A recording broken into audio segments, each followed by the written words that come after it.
Okay guys, so today I'm going to talk about coming back in games of Wild Rift. So the first very important thing is to play around the opposite side of the map. So say that you're behind a decent amount in the early game, maybe go for the Herald when they're on the Dragon, or try to pick off their top laner who's pushing too far when the rest of them are on the bot side of the map and stuff like that. Secondly, identify your win conditions. For example, in a game where your top laner is very strong and the rest of your team is very behind, your win condition is probably going to be the split pushing of your top laner and then using that top laner's strength to draw multiple people, which allows then your team to create 4 versus 3s on the opposite side of the map. It allows them to farm up and scale up to the late game. Other things are like identifying if you have a very fed AD carry, then you need to make sure in team fights that you are playing around that AD carry, that you're peeling for them, you're not letting them get dove on by assassins, and you're engaging for them and stuff like that. Third, punish your enemies' overconfidence. So you don't always have to force any crazy plays when you are behind. A lot of times teammates and opponents will get overconfident, and when your opponents get overconfident, you can simply punish that by catching them out and working together with your team to catch whoever overextends, and then you get a shutdown from them, and then from there you can just keep playing around that until you end up catching up. And fourth, in team fights, know your role. So when you are behind, it's very important to understand what you need to do in a team fight. For example, any type of assassin or engaged champion needs to make sure that they are targeting the enemy carries if you are very behind. Whereas the AD carry on your team, and if you have an enchanter support, they need to be focusing on hitting the front line and getting the front line low enough so that you can potentially pick them off with your assassins and with your engaged tanks later on in the fights. That's going to be it for the key points. Let's get into the examples.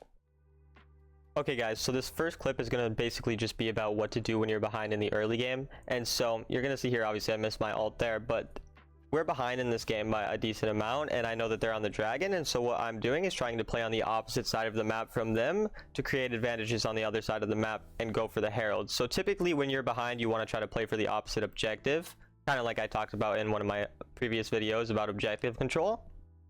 And so you saw there, I was going for the pick onto Tryndamere because I knew he used his ult, and I knew that nobody was there to help him because they were on the Dragon.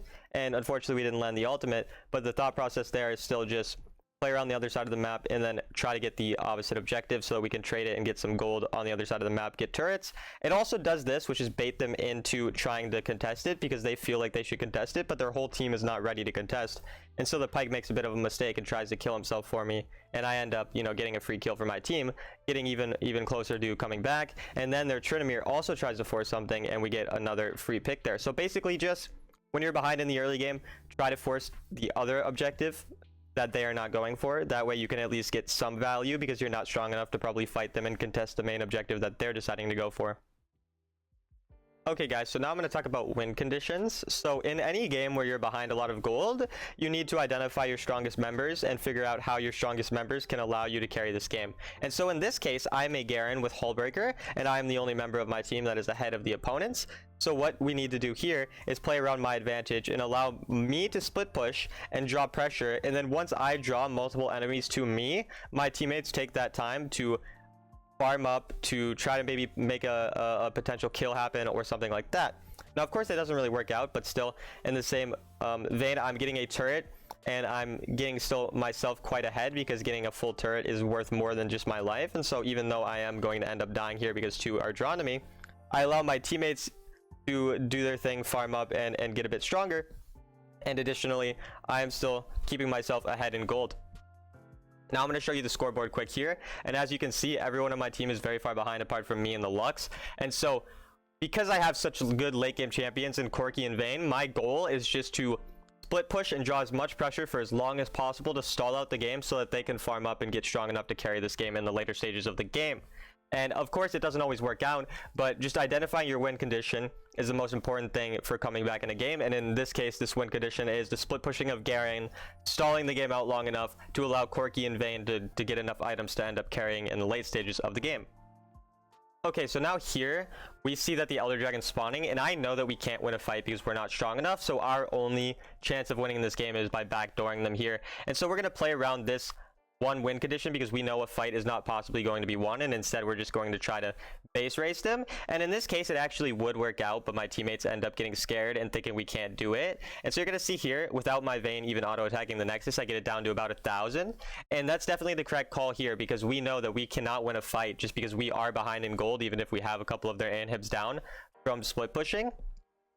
And so our goal here is to just end the game on that 1-win condition, because we know that's our best chance, because we're just not going to win a fight. They're going to get Elder, they're going to get Baron, and stalling the game out is only going to be worse for us. And instead, we're just going to play around that backdoor opportunity, which we would have ended up succeeding in. However, of course, my teammates did make a bit of a mistake there, and then we end up losing. But still, the overall thing there is identify when you think you can win a fight and take those fights when you can. But if you're not able to win a fight, then play around opposite sides of the map and try to make something happen on the other sides of the map. Okay guys, so oftentimes when you are behind, people will try to overforce things. But when you have a composition like ours, which is very good in the late game, you can actually just kind of turtle in your base and wait for the enemy to make a mistake.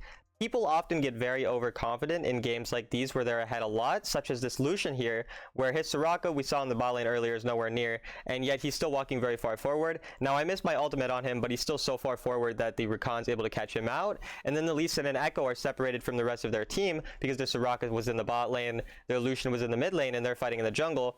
And so a lot of times, if you just keep good mental and you just wait for your opponents to make a mistake when you are a composition that's very good in the late game, you can do things like these and capitalize on their mistakes and just wait for them to kind of get overconfident, and you don't actually need to necessarily force a whole lot, as long as you're just, you know, farming up, keeping yourself as close to gold as possible, and then waiting for one or two of their members to over aggress, and then that can snowball the game into getting you a shutdown or two, and then maybe the other teammates after that will try to force something, and then you're just able to often do things like get an entire team wipe or kill a couple members, and then from there snowball that advantage into a win because of how good your composition is in the late game.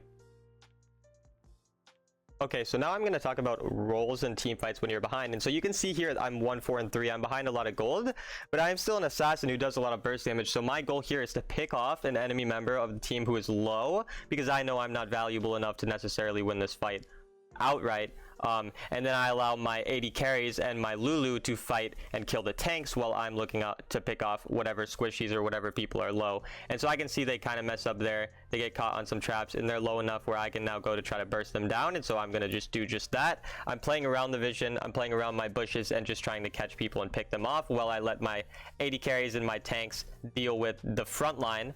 And here I'm again just picking people off who are separated. Meanwhile, in the other part of the fight, the Lulu and the Vayne are doing very well because that's their job. So understanding your role in the team fight, again, as an assassin type of champion, you're playing more when you're behind, just playing around the vision, trying to not be seen, and then pick off people when they're low. And as the AD carry and the support and the engage, you're often playing more around the front part of the fight, while your assassin and maybe one of your engaged tanks decides to try to go and pick off the lower members of the fight. Alright guys, I hope you enjoyed the video. Now those are just some examples of things you can do to come back. There's plenty of more that you can do to come back in games, but those are just some key points that I wanted to talk about in today's video. If you have any future ideas for videos or have any questions, feel free to leave them in the comments below, and I'll see you guys later.